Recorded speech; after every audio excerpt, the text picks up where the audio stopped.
है, याद रखिएगा। इसका पीडीएफ भेज दूंगा, इसलिए ध्यान से सुन लीजिए पहले, तो आपके लिए ज्यादा अच्छा होगा। और तब प्रश्नोत्तर सेशन की शुरुआत करेंगे। बिहार बिहार विहार शब्द का अपभ्रंश है, और ये जो बिहार शब्द है उसका पहला प्रयोग कहाँ हुआ था? तबकाते नासरी में। ध्यान से सुनिए, लिखिएगा, पीडीएफ भेज देंगे, लिख लीजिएगा, और ऑलरेडी लिखाए भी हुए हैं, लेकिन फिर भी इसकी पुनरावृत्ति कर रहे हैं हम। तबकाते नासरी नामक पुस्तक, और तबकाते नासरी किसने लिखा था? मिनहाज सिराज ने। तो तीन तथ्य इसमें ध्यान रखिएगा कि बिहार से निकला है, जो बौद्ध का स्थल बौद्ध धर्म से संबंधित माना जाता है, और इसकी व्याख्या पहली बार तबकाते नासरी मिनहाज और सिराज में उल्लिखित है। 1390 ईस्वी में, याद रखिएगा, विद्यापति के द्वारा रचित कृति लता में बिहार शब्द का भी उल्लेख मिलता है, जो परीक्षा के दृष्टि से महत्वपूर्ण है। 1590 में अकबर ने इसे प्रांत बनाया, और 1773 में बंगाल के नवाब सुजाउद्दीन ने इसे बंगाल में मिला लिया। तो अकबर और बंगाल का नवाब सुजाउद्दीन को याद रखने का प्रयास करिएगा। यह किसी भी स्थिति में नहीं भूलिएगा कि 1884 में बिहार टाइम्स नामक समाचार पत्र में पृथक बिहार राज्य की मांग की गई थी, और उससे भी ज्यादा इंपॉर्टेंट है कि बिहार टाइम्स का संपादक कौन था? महेश नारायण इसके संपादक थे, जो परीक्षा के दृष्टि से संबंधित है, और डॉक्टर सच्चिदानंद इस पत्र से जुड़े हुए थे। अगले दिन जब मैं क्वेश्चन सेट करूंगा फिर कल, तो इन सब तथ्यों को मैं पुनः पूछना चाहूंगा। 1894 में डिप्टी गवर्नर एलियट को एक ज्ञापन बिहार प्रांत के लिए सौंपा गया था। 1906 में डॉक्टर राजेंद्र प्रसाद, देखो ये बिहार छात्र सम्मेलन 16वां हजारीबाग, यह भी इंपॉर्टेंट है, अभी उसकी चर्चा भी हो रही थी 1921। और दूसरा 1906 में राजेंद्र प्रसाद ने इसके स्थापना किया था। 1906 में बिहार छात्र सम्मेलन की स्थापना किया था, और इसका 16वां सम्मेलन हजारीबाग में हुआ था। उसे भी आप याद करके रखिएगा, क्योंकि पहले बिहार किसके साथ जुड़ा हुआ था? झारखंड और बिहार एक ही था। अली इमाम, हसन इमाम, मजूल हक ने स्वतंत्र बिहार की मांग की थी। और जानकारी में है ही कि बिहार प्रादेशिक सम्मेलन का पहला सम्मेलन पटना में 1908 में हुआ था, और यह फखरुद्दीन साहब ने पृथक बिहार की मांग को रखा था। यह किसी भी स्थिति में नहीं भूलिएगा कि बीसीसीसी बिहार प्रदेश कांग्रेस कमेटी, इसका गठन 1908 में हुआ था, हसन इमाम की अध्यक्षता में। किसकी अध्यक्षता में हुआ था? हसन इमाम की अध्यक्षता में। ये 100% याद रखेंगे। इसी कड़ी में सब लिखा हुआ है आपकी कॉपी में कि 12 दिसंबर 1911 को तीसरे दिल्ली दरबार में का आयोजन किया गया, और सम्राट जॉर्ज पंचम ने बिहार और उड़ीसा को बंगाल से अलग करके एक अलग प्रांत बनाने की घोषणा की थी। ये से भी हर संभव स्थिति में याद रखेंगे। और 22 मार्च 1912 जब बंगाल से बिहार को अलग कर दिया गया, और बिहार के साथ जुड़ा कौन? बिहार और उड़ीसा। लेकिन एक स्वतंत्र राज्य के रूप में 1935 के एक्ट के आलोक में पुनः 1936 में बिहार को उड़ीसा से भी अलग कर दिया गया। तो पहले तो पृथक हुआ, फिर एक स्वतंत्र हुआ। तो इसको ध्यान रखेंगे। इसे 1 अप्रैल 1912 से लागू किया गया। ये दोनों तिथि को याद रखने का प्रयास करेगा। इसलिए यहाँ पे मैंने दिया भी कि पृथक राज्य यदि पूछेगा कि बिहार के आप पृथक राज्य का अस्तित्व में कब आया? 1912। घोषणा कब हुई? 1911। बिहार स्वतंत्र राज्य के रूप में कब बना? 1936। तो इस तरह से उसका ध्यान रखेंगे। और पहली बार बिहार का विभाजन कब हुआ था? तो पहली बार बिहार का विभाजन 1936 ईस्वी में किए गए थे। दूसरी बार इसका विभाजन 2000 ईस्वी में हुआ। बिहार को जब झारखंड से अलग कर दिया गया 15 नवंबर 2000 को। याद रखिएगा कि 15 नवंबर 2000, 15 नवंबर बिरसा मुंडा का जन्म दिवस है, और बिरसा मुंडा का, जिसको हम लोग धरती आबा के रूप में भी जानते हैं, उलगुल उसके विद्रोह को उलगुलान के रूप में जानते हैं। गुरु का नाम वैष्णव मत के आनंद पांडे थे और मुंडा विद्रोह का ही परिणाम था कि छोटा नागपुर काश्तकारी अधिनियम 1908 पारित किए गए थे। बिरसा मुंडा उलिहाती गांव में उनका जन्म हुआ था। ठीक है, तो ये एक बेसिक जानकारी थी, लेकिन हम तो है प्राचीन भारत। प्राचीन भारत के कॉन्टेक्स्ट में याद रखिएगा कि बिहार का जो इतिहास है वो जैसे भारत का इतिहास है कि इसका अवशेष कहां से मिलता है, तो पाषाण काल से, उसी तरह से बिहार का भी अवशेष कहां से मिलता है, पाषाण काल से। पाषाण काल में दो स्थल नहीं भूलिएगा, एक मुंगेर और दूसरा चेचर, और उससे भी ज्यादा महत्वपूर्ण है चिरांद। चिरांद इसलिए महत्वपूर्ण है, चिरांद में पाषाण काल में हड्डी के बने हुए औजार मिले। और ये चिरांद कहाँ है, तो सारण हाजीपुर के पास है, दोनों के बीच में है, सोनपुर के बाद है चिरांद। यदि आप कभी छपरा से हाजीपुर आए होंगे तो सोनपुर के आसपास आपको चिरांद मिलेगा। ऐतिहासिक नवपाषाणिक स्थल है जहां हड्डी के बने हुए औजार मिले। तो मुंगेर चेचर और चिरांद ये काफी इंपॉर्टेंट है, जिस पर नजर रखेंगे। ऋग्वेदिक काल में, हड़प्पा के काल में, चूंकि हड़प्पा का केंद्र यहां नहीं था, हड़प्पा का केंद्र मुख्य रूप से कहाँ है, पाकिस्तान उत्तर पश्चिम साइड या पश्चिम भारत में, मुख्यतः कुछ उत्तर भारत में भी स्थल मिला, जैसे आपका हरियाणा वगैरह में। ठीक है कि नहीं, तो ध्यान रखेंगे पश्चिम भारत में कालीबंगा वगैरह और हरियाणा वगैरह में बनावली, इन सबको, पंजाब में रोपड़ वगैरह को भी आप ध्यान में करके रख सकते हैं, जो परीक्षा के दृष्टि से महत्वपूर्ण है। हम लोगों ने सबसे, इसके बाद हड़प्पा के बाद आता है ऋग्वेद काल, और ऋग्वेद में बिहार क्षेत्र के लिए कीकट शब्द का प्रयोग हुआ है। किस शब्द का प्रयोग हुआ है, कीकट शब्द का प्रयोग हुआ है। और ये भी याद रखिएगा अर्थवेद में इसका, अर्थवेद से संबंधित, कौन से वेद से संबंधित है, अर्थवेद से संबंधित।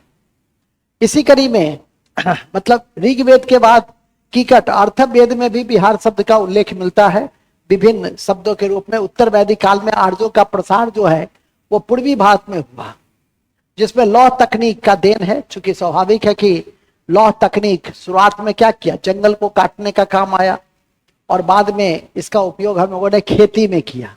आयरन टेक्नोलॉजी का पहला उपयोग क्या था, जंगल वगैरह को साफ वाफ करने में। हालांकि जंगल में आग लगा के ही आगे बढ़ते थे आर्य लोग, लेकिन पूर्वी भारत में इसका प्रसार हुआ और बिहार पूर्वी भारत में ही था। इसी कड़ी में दो नाम बहुत चर्चित नाम है, एक है विदेह माधव और दूसरा है उसका पुरोहित गौतम राहुगन।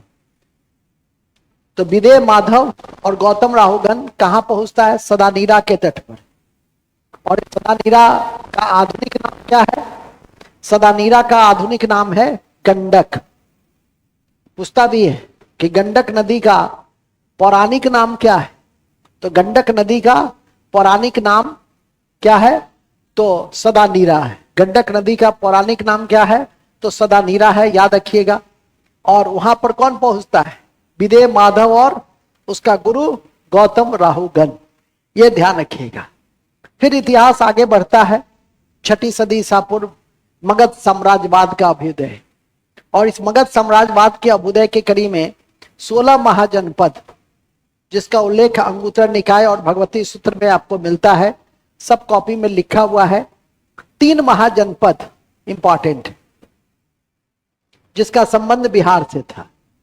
6ठी सदी ईसा पूर्व जो मगध साम्राज्यवाद है वो राजनीतिक क्रांति का ही द्योतक था।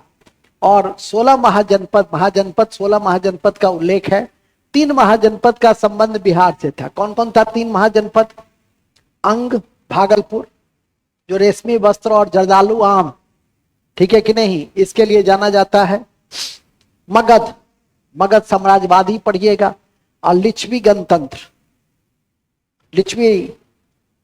लिच्छवी गणतंत्र विश्व का सबसे प्राचीनतम गणतंत्र के उदाहरण को भी प्रस्तुत करता है, इसे ध्यान में रखिएगा।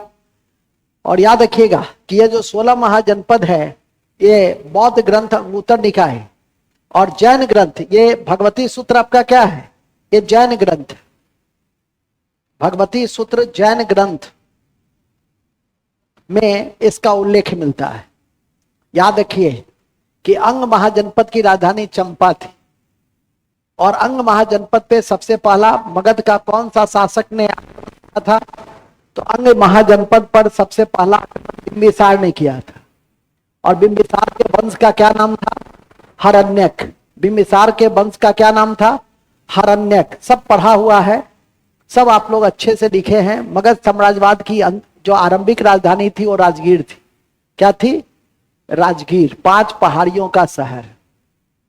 याद रखिएगा, ये प्रारंभिक राजधानी थी राजगीर। ठीक है, पाटलिपुत्र, वैशाली, ये आरंभिक राजधानियों में इसका महत्वपूर्ण स्थान है। और अभी आपने पढ़ा भी कि पहला जो वंश था वो हरण्यक वंश था।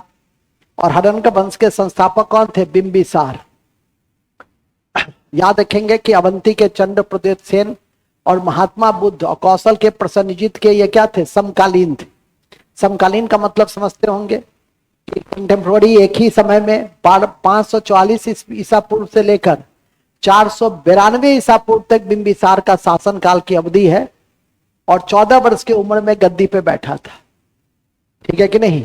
यह वंश पितृहंता वंश था। सब पढ़ा हुआ है, सब लिखा हुआ है कॉपी में। पूरे 2.5 महीने मैंने इतिहास पढ़ाया है।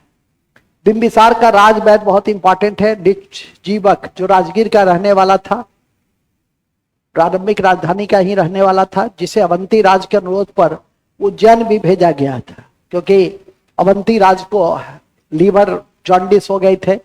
ध्यान रखेंगे। बिंबिसार ने कौशल नरेश प्रसन्नजीत की बहन, बिंबिसार का इतिहास में विवाहिक संबंध बड़ा चर्चा में है। तो प्रसन्नजीत की बहन कौशल देवी से विवाह हुआ। लिच्छवी राजकुमारी चलन्ना से विवाह हुआ, जो चेटक की पुत्री थी। और मध्य राजकुमारी, पंजाब की मध्य राजकुमारी क्षेमा से इसका विवाह होता है। ठीक है कि नहीं? और याद रखेंगे, इसी कड़ी में वैशाली की जो नगर वधु थी आम्रपाली, आम्रपाली, उससे भी उनके क्या थे? संबंध थे। ठीक है कि नहीं? तो ये गणिका थी। उस समय को गणिका कहा जाता था। ठीक है।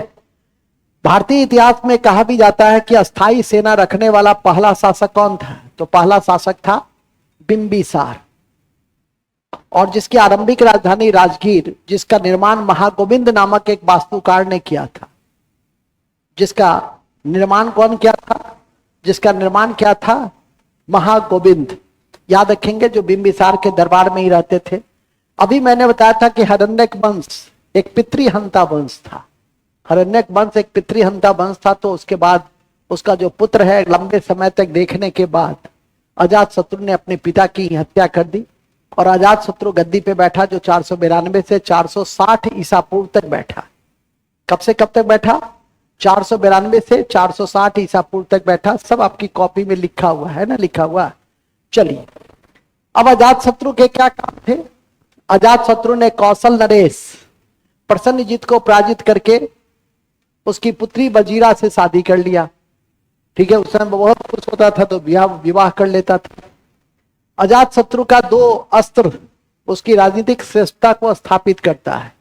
वो 2 अस्त्र कौन से थे? महाशिला कंटक और रथ मूसल। ये सब पत्थर फेंकने वाले नवीन शस्त्र थे जिसकी खोज की गई थी। ठीक है कि नहीं? तो ये एक इंपॉर्टेंट पॉइंट्स थे, याद रखिएगा। इसी कड़ी में आजीवक संप्रदाय के संस्थापक मक्खली गोसाल को, ठीक है, जिसकी मृत्यु मगध लिच्छवी संघर्ष में हो गई थी। तो यह ध्यान रखेंगे। अजातशत्रु का के समय में एक बड़ी उपलब्धि हुई थी कि प्रथम बौद्ध संगति हुआ था। ठीक है, 483 ईसा पूर्व में बुद्ध की मृत्यु हुई थी। 563 ईसा पूर्व में बुद्ध का जन्म हुआ था। और पहली बौद्ध संगति कहाँ हुई थी? तो राजगीर में। राजगीर में सप्तकर्णी गुफा में यह बैठक हुई थी। अजातशत्रु के बाद उदयन मगध का सम्राट बना। और उसने क्या किया? तो पटना, पाटलिपुत्र, यहाँ पटना लिखना ठीक नहीं होगा, यहाँ पाटलिपुत्र लिखना ठीक हो। पटना मध्यकालिक शब्द है। और इस पाटलिपुत्र को मेगास्थी ने पोलीबोथरा कहा था। इस पाटलिपुत्र को पोलीबोथरा कहा था। और मेगास्थी ने पाटलिपुत्र के नगर प्रशासन, नौसेना इत्यादि का भी उल्लेख किया है, जो आपकी परीक्षा की दृष्टि से बहुत महत्वपूर्ण है। उसकी एक इटिनरी यात्रा वृतांत है इंडिका, जो ध्यान रखेंगे, जिसमें भारतीय समाज को 7 भागों में बांटा था। और there is no celebrity system in India, कोई दास प्रथा नहीं थी। इन सब का जो उल्लेख है वो मेगास्थनी ने किया है। गंगा सोन के संगम पर एक किला बनवाया था जिसे बाद में राजधानी के रूप में विकसित किया, उड्डयन। तो पाटलिपुत्र का निर्माण में किसका योगदान है? इस उड्डयन का योगदान है, जो जल दुर्ग के रूप में जाना जाता है। जैसे 5 पहाड़ियों से घिरा हुआ कौन था? राजगीर। उसी तरह से जल दुर्ग के रूप में कौन जाना जाता है? जल दुर्ग के रूप में जाना जाता है पाटलिपुत्र को। ठीक है। हिरण्यक वंश के अंतिम शासक थे नागदशक। ठीक है। कौन थे? नागदशक। और जिसकी हत्या कौन कर दिया? शिशुनाग ने। तो कौन सा वंश बनाया? शिशुनाग डिनेस्टी। और ये शिशुनाग डिनेस्टी की राजधानी अब राजगीर से बदलकर, पाटलिपुत्र से बदलकर कहां हो गई? तो राजगीर, पाटलिपुत्र और वैशाली। यदि क्रम पूछा कि मगध साम्राज्यवाद की राजधानी का क्रम क्या है, कैसे कैसे शिफ्ट किया, तो पहला क्या था? राजगीर। दूसरा क्या था? पाटलिपुत्र। तीसरा क्या था? वैशाली। तो इसको ध्यान में करके आप रखें, आपके लिए इंपॉर्टेंट है। और मगध साम्राज्यवाद से एक क्वेश्चन पूछने की प्रवृत्ति होती है, इसलिए उसको अच्छे से कम जो बात बताई गई है, लिखाई गई है, समझाई गई है, फिर रिवाइज करा दे रहे हैं। शिशुनाग का एक उत्तराधिकारी था जिसका नाम था कालाशोक। उसने मगध की राजधानी को अस्थायी रूप से पाटलिपुत्र परिवर्तित कर दिया। यह भी याद रखिएगा कि इसके समय में दूसरा बौद्ध संगति हुआ था जिसका नाम था, जो कहां हुआ था? वैशाली में। कहां हुआ था? 200 दूसरी बौद्ध संगति 383 ईसा पूर्व, मतलब 100 वर्षों के बाद हुई थी।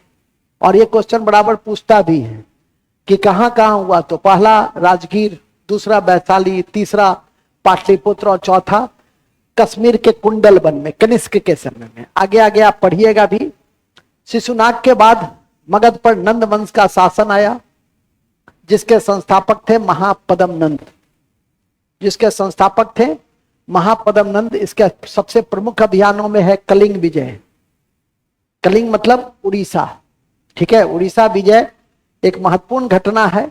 और कलिंग में नहर का भी निर्माण कराने में महापद्म नंद का ही महत्वपूर्ण योगदान था। और वहां से जब वो कलिंग को जीता तो विजय स्मारक के रूप में जिन की मूर्ति को भी लाया था। ठीक है कि नहीं? हाथी गुफा अभिलेख में कलिंग में नहर बनाए जाने का भी उल्लेख मिलता है। और हाथी गुफा अभिलेख जो खारवेल का है, कौन से शासक का है? जो चेदी वंश का, चेदी या मेघवाहन वंश के खारवेल का है। वहां पर जैन धर्म का प्राचीनतम प्रमाण मिलता है। इस अभिलेख से जैन धर्म का प्राचीनतम प्रमाण भी मिलता है, जो ध्यान रखिएगा। तो कितनी बातें हैं?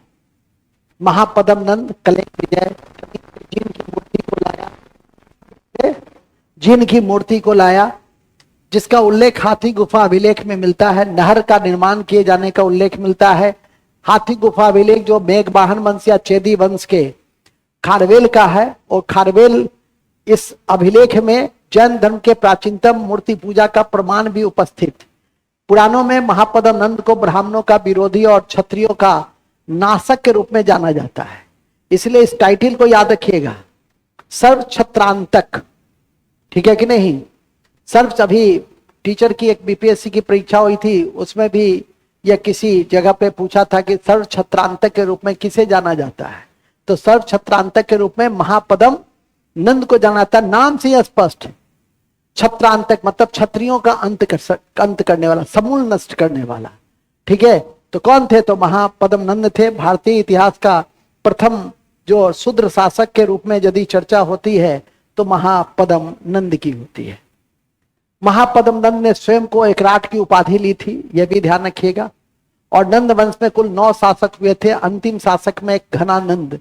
और घनानंद के समय में ही भारत पर पहला आक्रमण सिकंदर, लेकिन वो महापद्म नंद के क्षेत्र में, घनानंद के क्षेत्र में नहीं आया था, बल्कि उत्तर पश्चिम के क्षेत्र से ही वो इसे देख रहा था। और हाइडेस्पस का युद्ध तो भविष्य में आप लोग, मतलब पूर्व में अतीत में आप लोग पढ़ ही चुके हैं। तो इस तरह से ये इन बिंदुओं को आपको ध्यान में करके रखना है। मगध के सफलता का कारण जो उसकी राजधानी है, महत्वाकांक्षी शासक है, जो सामाजिक वातावरण है, जो आर्थिक जो क्षेत्र था, वो भी मगध साम्राज्यवाद को मजबूत करने में महत्वपूर्ण योगदान दिया। ठीक है कि नहीं? याद रखिएगा कि ये एक इंपॉर्टेंट पॉइंट्स है कि घनानंद के शासन से मुक्ति दिलाने में कौटिल्य का शिष्य, कौटिल्य या चाणक्य का शिष्य था चंद्रगुप्त मौर्य, इसीलिए उसको मुक्तिदाता के रूप में हम जानते हैं। और उसने कालांतर में फिर सेल्यूकस निकेटर को युद्ध में पराजित किया था और उससे काबुल, कांधार, हिरात, बलूचिस्तान, मकरान को प्राप्त किया और उसकी पुत्री से भी विवाह किया था। चूंकि मौर्य काल पूरा 3-4 कक्षा में मैंने आपको बताया है, विस्तार से बताया है, इसलिए मैं उसकी परिचर्चा करना यहाँ पे बहुत ज्यादा पसंद नहीं करूंगा। सिर्फ एक आपका दृष्टांत दे रहा हूं कि सेल्यूकस का दूत मेगास्थनीज 305 ईसा पूर्व में चंद्रगुप्त मौर्य के दरबार में प्रवेश किया, इंडिका लिखा, अभी उसकी जानकारी आपको दी ही। नगर प्रशासन का उल्लेख किया है। राजप्रसाद चंद्रगुप्त मौर्य के समय में राजप्रसाद के अवकाश मिलता है, कहाँ मिलता है? तो कुमरान में, ये याद रखिएगा। और इसको खोजने का श्रेय जाता है स्पूनर को।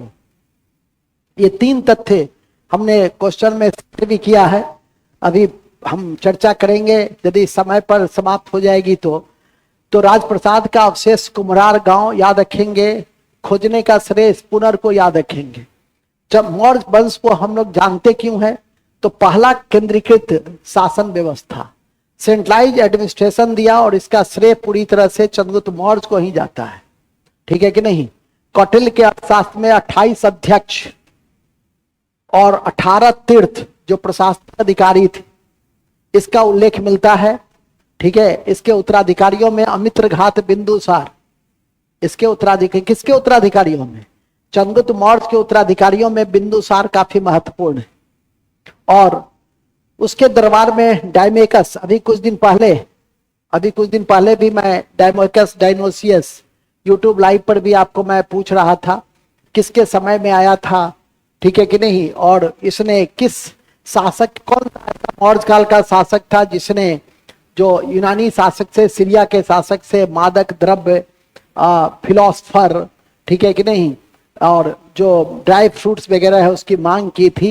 तो उन सब की जानकारी आपको ऑलरेडी परीक्षा में है। इसके समय में, बिंदुसार के समय में विद्रोह, तक्षशिला का विद्रोह अमात्य के अत्याचार के कारण एक महत्वपूर्ण घटना है जिसे दबाने में आपकी अशोक की भूमिका। उस समय अशोक उज्जैन अवंती का शासक था, गवर्नर था, शासक नहीं गवर्नर था। अशोक के विषय में चूंकि इतनी बातें हम कर चुके हैं कि यहाँ पर बहुत ज्यादा औचित्य नहीं है। औचित्य सिर्फ इतना है कि बिहार में अशोक के अभिलेख कहाँ कहाँ है। ठीक है कि नहीं? तो सासाराम में है, चंपारण में है, बराबर की गुफा अशोक से संबंधित है जो गया में है, जो आजीविकों को प्रदान की गई। और यह याद रखेंगे वैशाली और पाटलिपुत्र में अशोक के स्तंभ भी प्राप्त हुए हैं ये, परंतु उन पर अभिलेख नहीं उत्कीर्ण है, इस बात को ध्यान में रखेंगे। केसरिया स्तूप काफी इंपॉर्टेंट है, मोतिहारी केसरिया स्तूप को भी ध्यान में रखिएगा। तो सहसराम, चंपारण और बराबर की पहाड़ी की गुफा, जहां जहां उसके अभिलेख मिले हैं, लघु अभिलेख मिले हैं, स्तंभ अभिलेख मिले हैं, उसकी जानकारी आपको इस कक्षा में है। इसी कड़ी में याद रखेंगे कि अशोक अपने शासन के 12वें वर्ष, जो बिहार के विशेष संदर्भ में इतिहास है, बराबर की पहाड़ी, सुदामा गुफा आजीविकों को दिया, ये याद रखिएगा। ये लिखने का कोई औचित्य नहीं है, बताने का कोई औचित्य नहीं है, क्योंकि ऑलरेडी आप लोग पढ़े हैं कि अशोक ईरानी परंपरा का अनुकरण करते हुए भारतीय इतिहास का पहला शासक था जिसने अभिलेख के माध्यम से सीधे प्रजा को संबोधित किया, अपनी नीतियों को। और उसके जो शिलालेख थे वो मुख्यतः प्राकृत भाषा, जो जनसाधारण की भाषा थी, और ब्रह्मी लिपि में थी। हालांकि ब्रह्मी लिपि के अलावा आरेमिक, खरोष्ठी, ठीक है, और यूनानी लिपियों में भी उसकी जानकारी प्राप्त होती है, तो इसे ध्यान रख सकते हैं। अशोक के समय में 251 ईसा पूर्व में पाटलिपुत्र में तीसरी बैठक होती है, जो जिसकी अध्यक्षता मोगलीपुत्र तिस्सा करते हैं। तो एक इतिहास का ये एक काफी अहम बिंदु है, और जहां अभिधम पिटक का संकलन किया गया। याद रखिएगा कि मौर्य के शासन काल में पाटलिपुत्र बौद्ध धर्म का बौद्ध क्रियाकलाप का एक महत्वपूर्ण केंद्र के रूप में विकसित हुआ। और इसी कड़ी में कुछ जो व्यक्तित्व हैं उसके नामों को देखा जा सकता है। ऑलरेडी आपके नोट्स में वर्णित है। मौर्य साम्राज्य का अंत हो गया 185 ईसा पूर्व में, और इसकी जगह जब स्थापना किया जिस वंश ने, उसका नाम था शुंग, और अंतिम शासक थे बृहद्रथ। शुंग का इतिहास, शुंग की राजधानी बिहार में नहीं थी, शुंग की राजधानी विदिशा में थी। लेकिन शुंग ने जब स्थापना किया, उसी के शासनकाल में यूनानियों ने पाटलिपुत्र पे आक्रमण किया था, जिसका उल्लेख किस किताब में किया गया है, तो गार्गी संहिता में। तो ये ध्यान रख सकते हैं। लेकिन जहां पर मौर्य है, जहां पर बौद्ध धर्म है, जैन धर्म है, वहां पर मगध साम्राज्यवाद है, वहां पे शुंग न के बराबर पूछे जाने वाले तथ्य हैं। लेकिन फिर भी ध्यान करके रखना है, क्योंकि 4-5 क्वेश्चन जो एंशिएंट से आते हैं 5 के आसपास, ठीक है कि नहीं, वो कहां से आता है बता ही दिए। मगध साम्राज्यवाद, मौर्य वंश, बौद्ध धर्म और जैन धर्म, और गुप्त काल और कुषाण, इतना जो बिहार के विशेष संदर्भ में पढ़ लीजिएगा तो आपका काम चल जाएगा। और बिहार विशेष ही है। पूरा प्राचीन भारत क्या है, पूरा प्राचीन भारत लगभग हड़प्पा को छोड़ दो और कुछ उत्तरवर्ती, कुछ मौर्य उत्तर काल को छोड़ दो, तो पूरा का पूरा आपका बिहार का ही इतिहास है, ठीक है कि नहीं।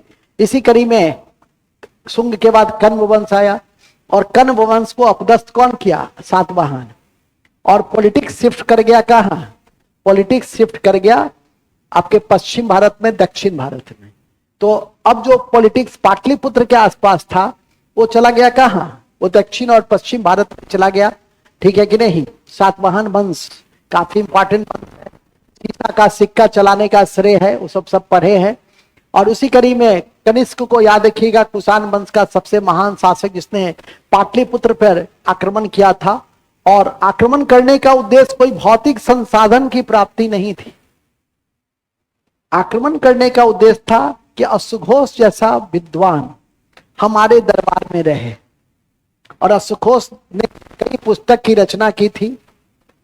उन पुस्तकों में सबसे इंपॉर्टेंट क्या है, बुद्ध चरित्र है, सारीपुत्र प्रकरण है। उन सबको याद करके रखेंगे, ठीक है कि नहीं।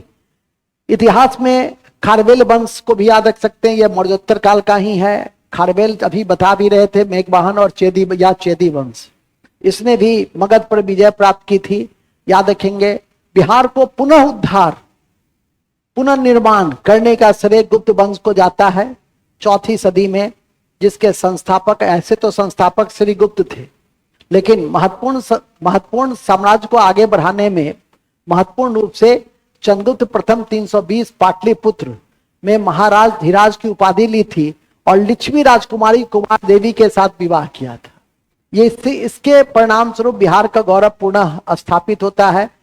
भूलेंगे नहीं, किसी भी स्थिति में यह परीक्षा के दृष्टि से काफी महत्वपूर्ण है कि श्रीलंका का राजा मेघवर्मन, श्रीलंका का राजा मेघवर्मन गया के एक मंदिर बनाने की अनुमति किससे मांगी थी, समुद्रगुप्त से मांगा था। किससे मांगा था, समुद्रगुप्त से मांगा था। और याद रखिएगा कि समुद्रगुप्त को लिच्छवी दोहित्र कहा जाता है। बीना बजाते हुए सिक्का समुद्रगुप्त का है। B.A. स्मिथ के शब्दों में, जब दक्षिण भारत के 12 राजाओं को पराजित किया था, तो उसको भारत का नेपोलियन कहा गया था। किसको, समुद्रगुप्त को। गुप्त काल में भागलपुर के सुल्तानगंज अभी काफी चर्चित है। सोमवारी में लोग सुल्तानगंज में जाते हैं। पहले सुइया पहाड़ हुआ करता था, वहां पे बुद्ध की कांस्य की प्रतिमा मिली है, गुप्त काल की है, इसको ध्यान रखिएगा। गुप्त काल का सबसे महान शासक नवरत्न चंद्रगुप्त द्वितीय विक्रमादित्य, जिसके दरबार में फाहियान चीनी यात्री आए थे, उसको किसी भी स्थिति में नहीं भूलना है कि कौन चीनी यात्री आए थे, फाहियान। और उसके यात्रा विवरणी का नाम था फू हो को। उसके यात्री विवरणी का क्या नाम था, फू हो को। और वो 3 वर्ष तक पाटलिपुत्र में रहकर के संस्कृत का भी अध्ययन किया था। ये गुप्त काल ही था जब नालंदा महाविहार की स्थापना गुप्त काल का एक शासक कुमार गुप्त ने उसको स्थापित किया था, जो महायान विद्या के केंद्र के रूप में जाना जाता है। और याद रखिएगा कि इसको नष्ट करने का श्रेय तुर्की सेनापति बख्तियार खिलजी को जाता है। अभी पुनः आधुनिक स्वरूप के साथ, जीरो कार्बन इफेक्ट के साथ नालंदा महाविहार का, नालंदा विश्वविद्यालय का उद्घाटन हाल ही में प्रधानमंत्री ने किया है। और जब वहां आए तो उन्होंने कहा, आश्वस्त किया था कि हम नालंदा के परिक्षेत्र को पर्यटन, अंतर्राष्ट्रीय पर्यटन के रूप में डेवलप करेंगे और बजटीय आवंटन भी राजगीर, बोध गया और नालंदा के लिए दिया गया, जो महत्वपूर्ण बिंदु है। ठीक है कि नहीं? इसके अलावा यह भी याद रखिएगा, यह भी काफी महत्वपूर्ण है कि महाबोधि मंदिर बोध गया का और राजगीर का मनियार मठ, ये किस काल में बना? गुप्त काल में बना। सुल्तानगंज में गैबीनाथ का मंदिर और कहलगांव के समीप जो गुफा है वो भी गुप्त काल का। हमें यहाँ अजंता की गुफा से लेना देना नहीं है, हम चूंकि बिहार का पढ़ रहे हैं, प्राचीन भारत और बिहार, और हमारे जो क्वेश्चंस होंगे अगले 1-2 दिन वो आपको प्राचीन भारत और बिहार से होगा, 2-3 भागों में बटा हुआ। ठीक है कि नहीं?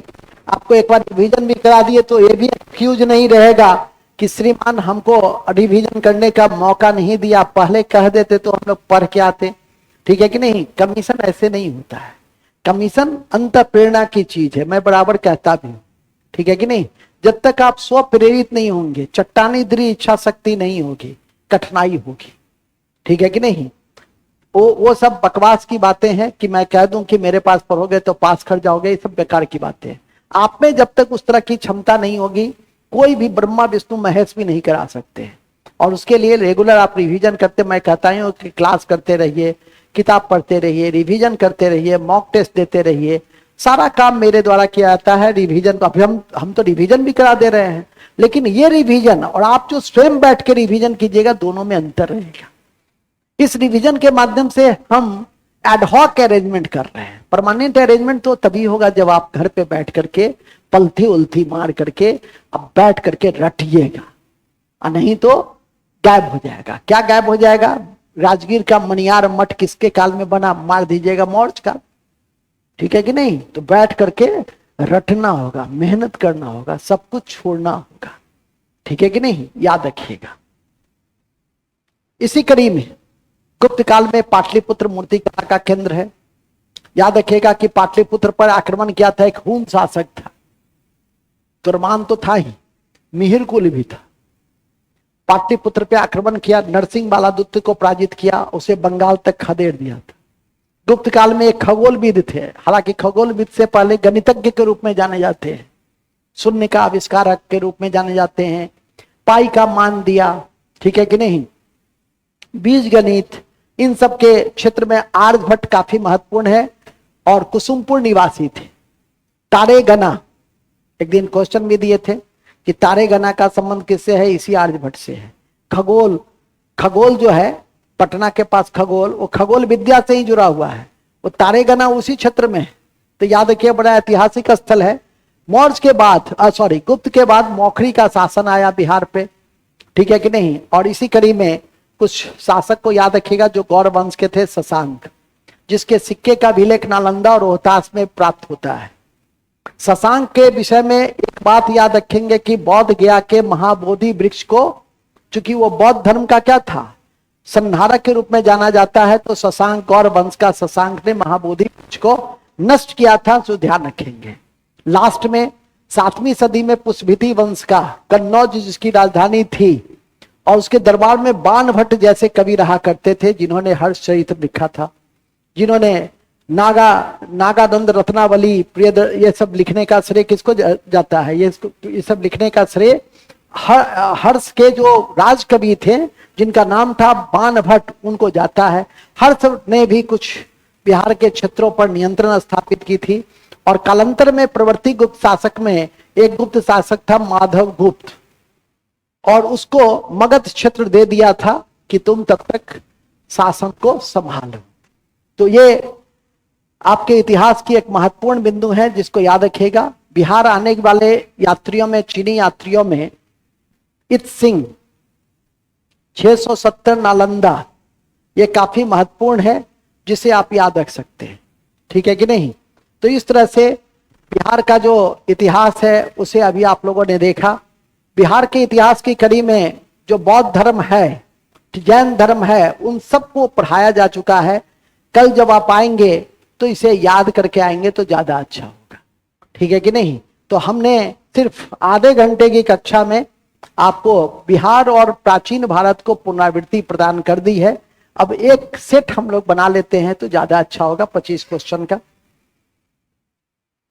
ठीक है कि नहीं। तो शुरुआत करें, यहां तक क्लियर है ना। कमलेश जी, कमलेश जी,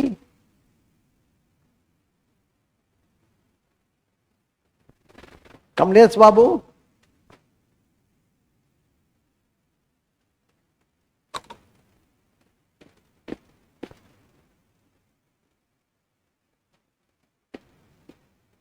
हुआ ना रिवाइज। नारायण बाबू अब घर पे कल जा करके भी रिवाइज कीजिएगा तब ना अच्छा रहेगा।